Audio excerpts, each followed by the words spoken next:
اللہ تعالیٰ فرماتا ہے من عمل عملا اشرک فیہ معی غیری ترکتہ وشرکا، جس نے کوئی عمل کیا اس میں میرے ساتھ کسی غیر کو ملا لیا اور سازی کیا تو میں اس کو اور اس کے سازی کے کام کو چھوڑ دیتا ہوں، یعنی اس کا عمل مردود ہو جاتا ہے۔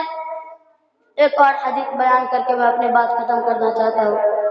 رسول اللہ صلی اللہ علیہ وسلم نے فرمایا من سمع سمع اللہ به من یرائی یرائی اللہ به، بخاری 6494۔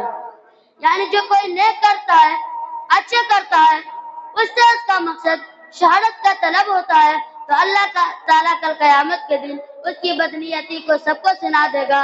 اسی طرح جو کوئی لوگوں کو دکھانے کے لیے مال خرچ کرے گا، عمل کرے گا، اللہ تعالیٰ اس کو بھی کل قیامت کے دن سب کو دکھا دے گا اور اسے کچھ بھی بدلہ نہیں دے گا۔ ضرورت ہے